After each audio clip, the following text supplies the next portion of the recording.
বন্ধুরা নমস্কার, তোমরা সব ভালো আছে? আমি ভালো আছি। চলো, পুকুরের চুনো মাছ এনেছি, ছোটো ছোটো মোরলা মাছ। ওই মাছ দিয়ে টমেটো দিয়ে পেঁয়াজ দিয়ে চচ্চড়ি করবো। চলো, ঝাল চচ্চড়ি করবো এখানে পাতা দিয়ে। চলো কেমন করে করছি চলো দেখবো। চলো, যেমন মাছটা ধুয়ে ঠুয়ে রেখেছি, এই যেমন নেবা মাছ,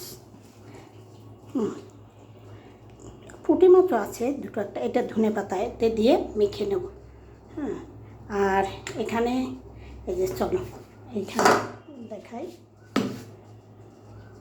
এই যে এইটা হচ্ছে পেঁয়াজ আর তোমার টমেটো, দুটো টমেটো আর 1.5খানা পেঁয়াজ আছে। এবারে এক এক সব দেবো। আমি এটা কড়াইতেই দিয়ে দেবো, কড়াইতেই মাখা করে নেব। হ্যাঁ, একবার দেখিয়েছিলাম আলু দিয়ে, আলু টমেটো দিয়ে, আজকে এটা পেঁয়াজ আর টমেটো আর ধনে পাতা শুধু। প্রথমেই আমি নুনটা দিচ্ছি, আর বেশি হয়ে যেতে পারে কেন ওখানে আলু ফালু নেই তো। হলুদ,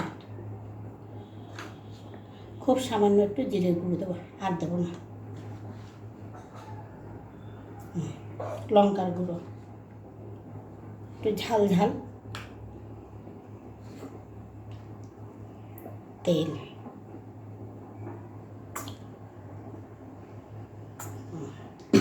এবারে দাঁড়াও মেখে নেব।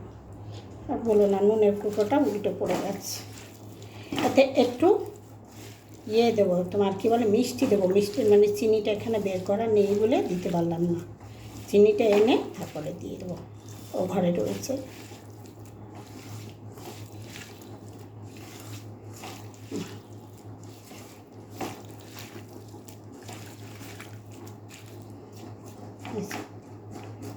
খুব অল্প জল দেবো, বেশি জল দেবো না।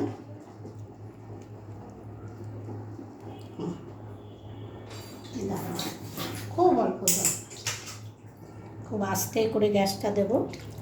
হ্যাঁ,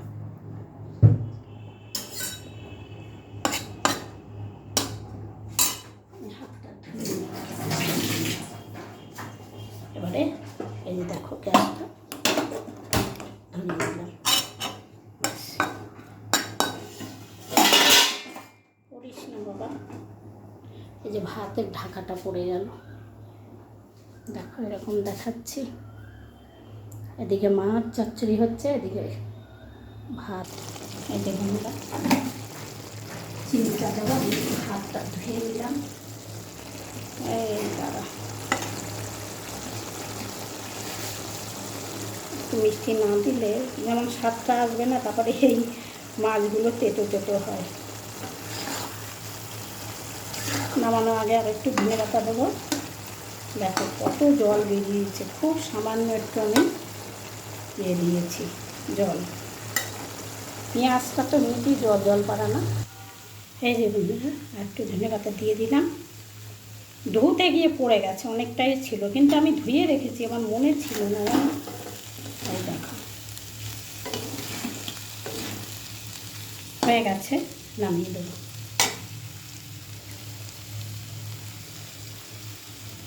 হয়ে গেছে, আমি ঢেলে তারপরে মানে নামিয়ে আমি দেখাচ্ছি তুমি। এই যে বন্ধুরা দেখো, দেখেছো কি সুন্দর হয়েছে চুনো মাছের চচ্চড়িটা। ঠিক আছে, কেমন হয়েছে অবশ্যই কমেন্ট করে জানাও।